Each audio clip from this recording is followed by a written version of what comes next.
Aujourd'hui, nous allons réaliser des gnocchis de pommes de terre façon pizza margherita. Tout d'abord, pour confectionner les gnocchis, nous allons avoir besoin de 300 g de pommes de terre qu'on va emballer dans du papier alu pour les faire cuire au four. 3 jaunes d'œufs, 95 g de farine, 50 g de parmesan râpé, de la noix de muscade et du sel. Pour l'accompagnement des gnocchis, il va nous falloir 4 tomates de taille moyenne, 250 g de crème fluide, 1 ou 2 boules de mozzarella selon le goût, la valeur d'une tasse de basilic haché, de l'origan. Pour commencer, on va faire cuire les pommes de terre enveloppées dans du papier aluminium au four à 170 degrés pendant 30 minutes. Dans une petite casserole, vous allez mettre à tiédir la crème et le basilic, de manière à le faire infuser tout doucement. Dans un peu d'huile d'olive, faites sauter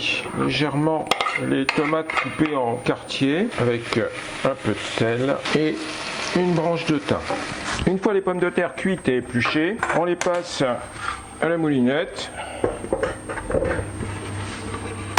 pour faire une purée fine. On ajoute alors les œufs, la farine et le parmesan. On malaxe pour former une boule.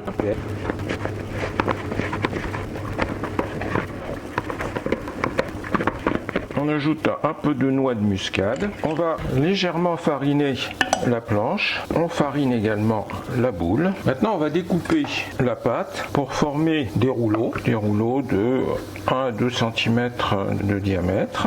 Et maintenant, on va les découper en petits tronçons de 2 cm environ. Voilà, on les farine légèrement, là encore. Alors, on fait cuire donc les gnocchis dans de l'eau bouillante salée par petits paquets. Dès que les gnocchis remontent à la surface, ils sont cuits. Et donc, on va les mettre directement dans le plat à gratin. Alors, dans le plat à gratin, avec donc les gnocchis cuits, on va mettre un bon morceau de beurre, 20 à 25 grammes à peu près. On découpe en petits bouts, de manière à ce que ça fonde. On ajoute les tomates qu'on va étaler.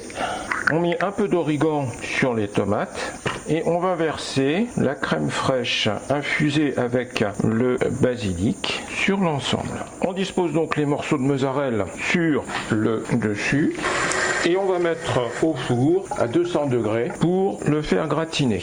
À la sortie du four, on va laisser refroidir un petit peu et on va servir pour toute la famille.